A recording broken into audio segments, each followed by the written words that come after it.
নমস্কার প্রিয় বন্ধুরা, মাই ফার্ম ডায়েরি ইউটিউব চ্যানেলের পক্ষ থেকে ভালোবাসা ও শুভেচ্ছা জানিয়ে শুরু করছি আজকে একটি নতুন প্রতিবেদন। আজকের প্রতিবেদনে আমি আমাদের ফার্মের পুকুর এবং সেই পুকুরে কী কী মাছ আছে সেই সম্বন্ধেই আপনাদেরকে দেখাবো। প্রতিবেদনটি স্কিপ না করে সম্পূর্ণ ভিডিওটি দেখতে থাকুন।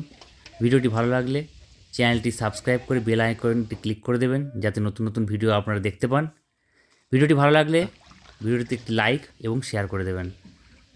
বন্ধুরা, আমাদের এই যে ফার্মটি আছে, টোটাল ফার্মের জায়গা আছে মোটামুটি 6.5 বিঘার মতো, এবং সেই ফার্মের মধ্যে একটা 6 কাঠার মতো পুকুর রয়েছে।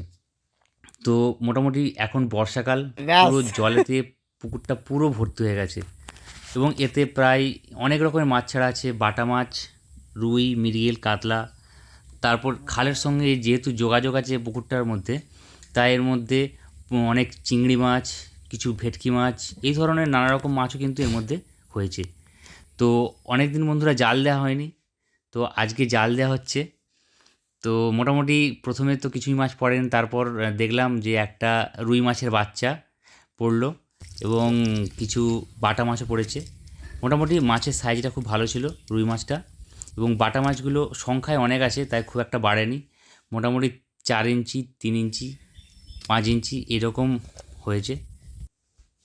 বন্ধুরা, মাছেদের খাবার হিসাবে আমরা কুঁড়ো, সরিষার খোল, কখনো কখনো ছাগলের খিচুড়ি খাওয়াই, সেগুলো যখন বেঁচে যায় সেগুলো আমরা কিন্তু এই পুকুরে দিয়ে দিই।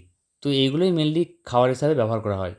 আমাদের এই পুকুরটি কিন্তু মেশিনে কাটানো। ফার্ম করার আগে এই জায়গাটা গর্ত জমি ছিল, আমরা মেশিনে মাটি কাটিয়ে এই জায়গাটা ভরাট করে উঁচু করেছি। মেশিনে কাটানোর জন্য পুকুরের ঢালটা খুব খাড়ায়, সেই জন্য মাছগুলো জালে পড়লেও মানে ওই ধার ধরে যখন তুলছি জালটা, তখন কিন্তু ওখান থেকে বেরিয়ে চলে যাচ্ছে, গ্যাপ পেয়ে যাচ্ছে। সেই গ্যাপের জন্য মাছগুলো জালে ঢোকার পরেও কিন্তু জাল থেকে বেরিয়ে চলে যাচ্ছে। সেই জন্য অনেক মাছই কিন্তু বন্ধুরা আছে, কিন্তু জালে আসছে না। তো অনেক জাল ফেলার পরেও বন্ধুরা খুব বেশি মাছ আমরা পাইনি। তো শেষবার আমরা জাল দেওয়ার পর আমরা কিন্তু একটা কাতলা মাছ পেয়েছিলাম।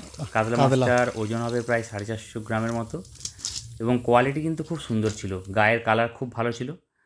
সবথেকে বড় কথা, পুকুরে এখন ভর্তি জল। অনেক জল থাকার কারণে মাছগুলো কিন্তু আমরা ধরতে পারছি না। বন্ধুরা, ভিডিওটি আর বড় করছি না, এখানেই শেষ করছি। সকলে ভালো থাকবেন, সুস্থ থাকবেন। নমস্কার।